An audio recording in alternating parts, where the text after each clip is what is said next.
جس خاندان میں آپ کی عزت ہو سکتی ہے وہ خاندان آپ کو کک آؤٹ کرنے کے لیے تیار ہو جاتا ہے صرف اس زبان کی وجہ سے کہ نکلو یہاں سے، ہم ایسی لڑکیوں کو یہاں رکھ ہی نہیں سکتے جو اتنی بد زبان اور اتنی لاؤڈ ہو۔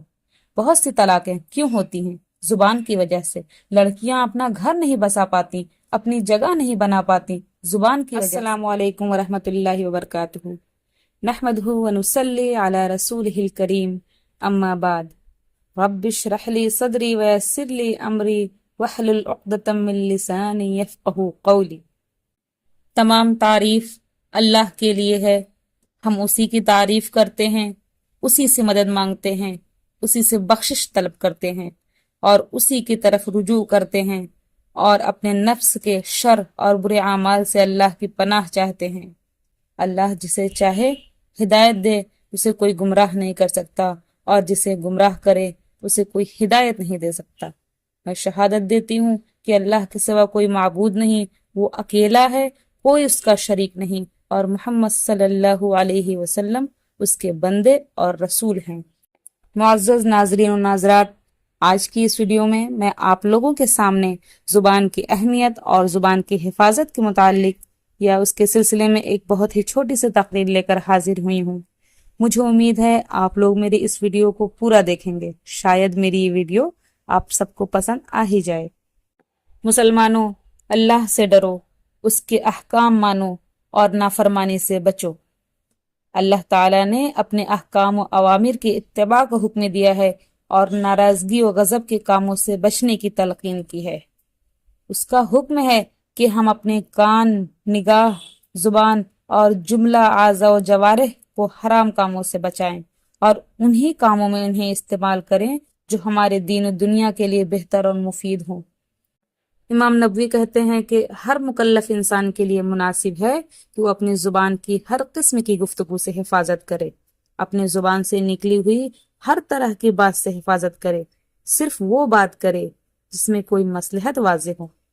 جہاں بولنا اور خاموش رہنا برابر ہو، خاموش رہنا سنت ہے۔ بعض اوقات جائز گفتگو بھی مکروہ یا حرام درجہ میں پہنچاتی ہے، اور خاموشی جو ہے وہ سلامتی کی علامت ہے۔ نبی صلی اللہ علیہ وسلم نے فرمایا، جو شخص اللہ تعالیٰ اور یوم آخرت پہ ایمان رکھتا ہے اسے چاہیے کہ اچھی بات کہے یا خاموش رہے۔ اور نبی صلی اللہ علیہ وسلم نے معاذ بن جبل سے فرمایا کہ کیا میں تمہیں دین کی بنیاد اور اس کا ستون اور اس کے کوہان کی بلندی کی خبر نہ دوں؟ میں نے عرض کیا، کیوں نہیں یا رسول اللہ؟ آپ نے فرمایا، دین کی بنیاد اسلام، اس کا ستون نماز اور اس کی کوہان کی بلندی جہاد فی سبیل اللہ ہے۔ پھر آپ نے فرمایا کہ کیا میں تمہیں اس کی خبر نہ دوں جس پر ان سب کا دار و مدار ہے؟ میں نے کہا، کیوں نہیں یا رسول اللہ؟ اور آپ نے فرمایا، اس کو روکو، اور اس کے بعد اپنی زبان کی طرف اشارہ فرمایا۔ میں نے کہا، اے اللہ کے نبی، کیا ہم اس زبان سے جو باتیں کرتے ہیں ان پر ہمارا مواخذہ ہوگا، ہماری پکڑ ہوگی ان سب باتوں پر؟ آپ نے فرمایا، تجھے گم کرے تیری ماں، کیا لوگوں کو ان کے چہروں کے بل یا نتنوں کے بل جہنم میں ان کی زبان کی کٹی ہوئی کھیتی کے علاوہ بھی کوئی چیز اوندھا گرائے گی؟ جسم کے اعضاء میں سب سے خطرناک اور دین کے لیے سب سے زیادہ نقصان دہ زبان ہے۔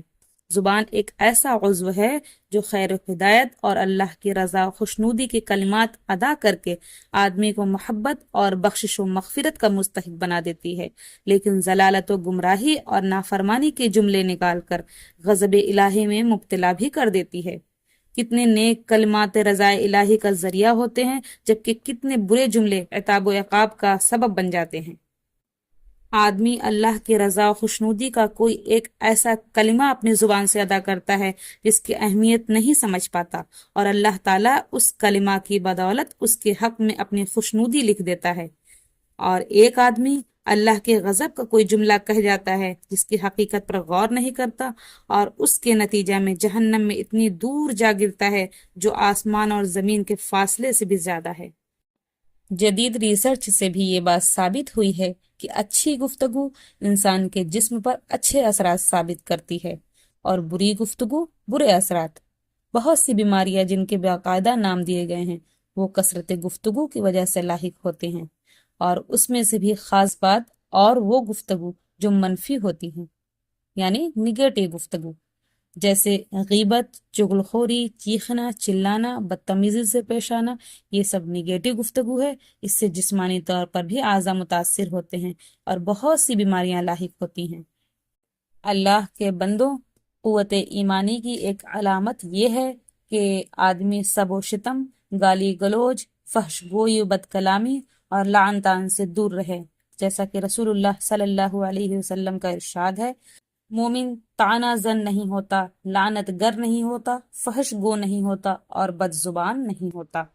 زبان کی سب سے خطرناک آفت چغل خوری ہے، جو بگاڑ پیدا کرنے کی نیت سے ایک شخص کی بات دوسرے تک پہنچائی جاتی ہے۔ چغل خوری ایک ایسی خطرناک چیز ہے جو بغض و حسد پیدا کرتی ہے، احباب و اقارب کے درمیان تفریق ڈالتی ہے اور معاشرہ کے اندر عداوت و دشمنی اور منافرت پھیلاتی ہے۔ ایسے کتنے واقعات ہیں کہ چغل خوری نے دو صاف دل دوستوں کو جدا کر دیا، کتنے رشتے ناطے توڑ دیے، ان کے مابین موجود تعلقات اور الفت و محبت کو پامال کر کے رکھ دیا۔ میری بہنوں، زبان کا غلط استعمال معاشرہ کے لیے بھی خطرناک ہے اور ہمارے اعمال کے حساب سے بھی خطرناک ہے۔ یہ زبان جو انسان کو جہنم میں لے جانے کا باعث بن جاتی ہے۔ زبان کی خطرناکی کی مثال یوں لے لیجئے کہ جیسے ایک انسان مال و دولت کا ڈھیر اکٹھا کر لے اور پھر ایک تیلی لگا کر سب کچھ جلا کر اڑا کر راکھ بنا دے۔ سارے اپنے اعمال کو صرف منہ سے نکلی ہوئی باتوں کے عوض کتنی ہی دفعہ کوئی خیر آنے والی ہوتی ہے، لیکن ہماری بد زبانی اس چیز کو ہم سے روک دیتی ہے، لوگوں کو ہم سے دور کر دیتی ہے۔ صبر و تحمل کی وجہ سے جو لوگ آپ کے دلی ساتھی بن سکتے ہیں، وہ آپ سے نفرت کرنے والے بن جاتے ہیں، صرف اس زبان کی وجہ سے۔ جو آپ کے خیر خواہ اور مددگار بن سکتے ہیں، وہ آپ کو ذلیل کرنے والے بن جاتے ہیں، صرف اس زبان کی وجہ سے۔ جس خاندان میں آپ کی عزت ہو سکتی ہے، وہ خاندان آپ کو کک آؤٹ کرنے کے لیے تیار ہو جاتا ہے، صرف اس زبان کی وجہ سے کہ نکلو یہاں سے، ہم ایسی لڑکیوں کو یہاں رکھ ہی نہیں سکتے جو اتنی بد زبان اور اتنی لاؤڈ ہو۔ بہت سی طلاقیں کیوں ہوتی ہیں؟ زبان کی وجہ سے۔ لڑکیاں اپنا گھر نہیں بسا پاتی، اپنی جگہ نہیں بنا پاتی، زبان کی وجہ سے۔ زبان کی مٹھاس ایسی چیز ہے جو سب کو جوڑ کر رکھتی ہے، زبان کی کڑواہٹ ایسی ہوتی ہے جو سب کو تھو تھو کرا دیتی ہے۔ اگر اس زبان کی وجہ سے نہ اللہ کی محبت پائی، نہ بندوں کی محبت پائی، تو کیا پایا؟ اللہ تعالی ہم سب کو خوش اخلاق اور شیریں گفتار بنائے۔ بندگان الہی، اللہ تعالیٰ کا تقوی اختیار کرو، گناہ و معصیت کے کام سے دور رہو اور اس کی ناراضگی کے اسباب سے بچنے اور دردناک عذاب سے چھٹکارا پانے کی فکر کرو۔ اللہ سے ڈرو اور قطع رحم سے بچو، ساتھ ہی اپنے کان، نگاہ، زبان اور دیگر اعضاء و جوارح کی حفاظت کرو، کیونکہ بروز قیامت ان سب کے بارے میں باز پرس کی جائے گی۔ اللہ تعالیٰ کا ارشاد ہے، یقیناً کان، نگاہ اور دل ان سب کے بارے میں سوال ہوگا۔ اللہ تعالیٰ ہم سب کو اپنی آنکھ، کان، دل اور زبان پر کنٹرول دے۔ السلام علیکم۔